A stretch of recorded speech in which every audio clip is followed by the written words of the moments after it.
الحمد لله وصلى الله وسلم على النبي وآله وصحبه.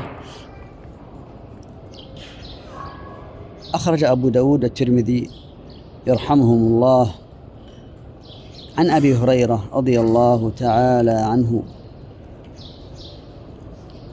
أنه قال رسول الله صلى الله عليه وسلم: أتاني جبريل عليه السلام فقال لي: أتيتك البارحة فلم يمنعني أن أكون دخلت إلا أنه كان على الباب تماثيل، وكان في البيت قرام ستر فيه تماثيل، وكان في البيت قرام ستر فيه تماثيل، وكان في البيت كلب، فمر برأس التمثال الذي في البيت يقطع فيصير كهيئة الشجرة، ومر بالستر فليقطع فليجعل منه وسادتين منبوذتين توطآن، ومر بالكلب فليخرج.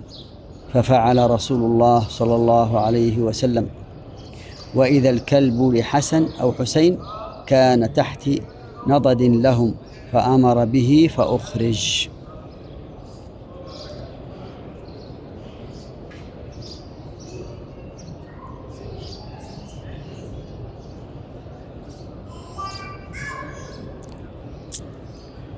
شرح الحديث.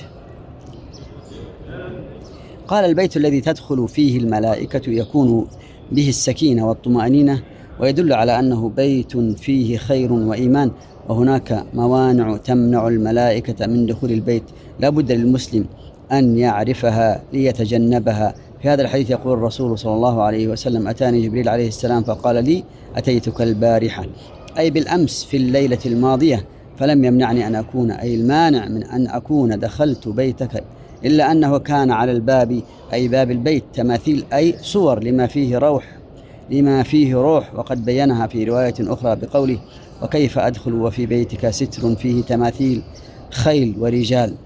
وكان في البيت قرام ستر، أي ستر خفيف رقيق من صوف فيه نقوش فيه تماثيل، أي صور.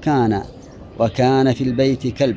قال جبريل عليه السلام للنبي صلى الله عليه وسلم: أي فأمر أحدا برأس التمثال الذي في البيت يقطع فيصير، أي حتى يصير هذا التمثال كهيئة الشجرة فيكون لا بأس به، لأن الشجرة ليس بها روح فلا يحرم صنعه وتجسيده. ومر بالستر فليقطع إلى قطعتين فليجعل منه وسادتين منبوذتين، أي مطروحتين على الأرض، ومفروشتين توطآن بالجلوس والقعود والاستناد والمشي والوطء عليهما. ومر بالكلب، أي فأمر بالكلب فليخرج من البيت. قال: ففعل رسول الله صلى الله عليه وسلم. وإذا الكلب لحسن أو أخيه حسين، وهما أبناء علي بن أبي طالب رضي الله عنهم جميعا، كان هذا الكلب تحت نضد لهم، والنضد شيء شبه السرير يوضع عليه الثياب، فأمر به، أي أمر رسول الله صلى الله عليه وسلم بالكلب وأخرج من البيت. في الحديث أن الملائكة تمتنع من دخول البيت الذي فيه كلب أو تماثيل وصور، إلا إذا كانت هذه الصور ممتهنة. وصلى الله وسلم على نبينا محمد.